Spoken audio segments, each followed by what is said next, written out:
Hello everyone, this is Mini Ninja speaking. Welcome to what is a very long overdue update on the Bootleg Gogeta project, which, as you can kind of guess from the name, is my attempt to take some of the bootleg figures I have on hand here, and reviewed in the channel before, and to make something usable out of them, at least for a brief presentation until the eventual real version of the Super Saiyan 4 Gogeta figure actually shows up, which, based on the release schedule by its imaginations, might be a while.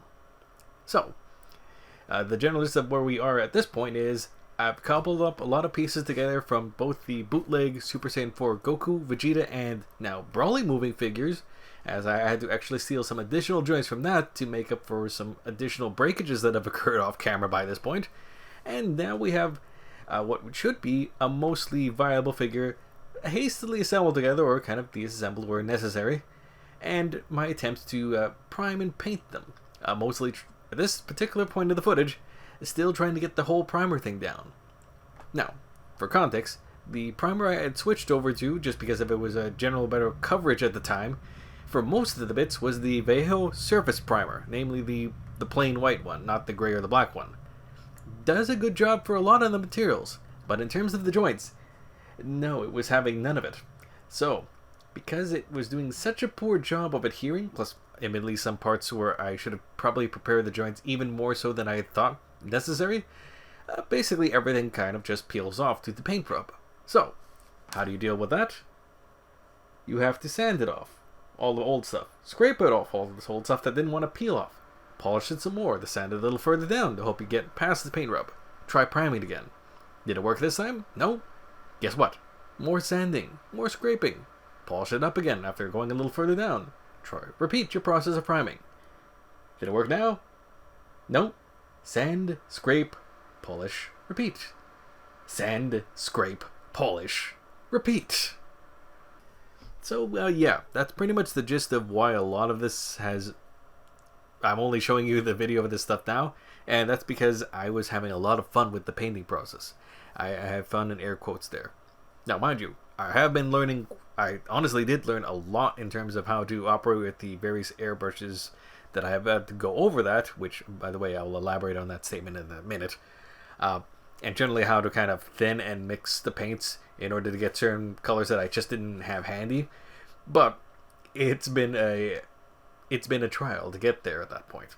But once you do get there, the results have been actually quite nice. Like the shade of brown here, since honestly I couldn't order any brown because my supplier didn't have anything equivalent in the chain that I had there, or the brand that I have been using, so I had to pre-mix that myself. And aside from maybe a bit of a heavier coat of paint on the upper torso there, you might notice it is indeed a shade or two darker than it's supposed to be from overspraying. Everything else pretty much matches up nicely.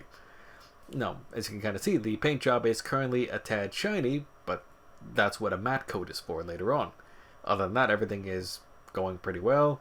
Fairly minimal paint rub on anything that is the fur bit part, although I can see on the tail here, I did have to go back and give this a little extra coat of paint because I didn't do the bottom part too well. But all in all, everything was working as it's supposed to on that one.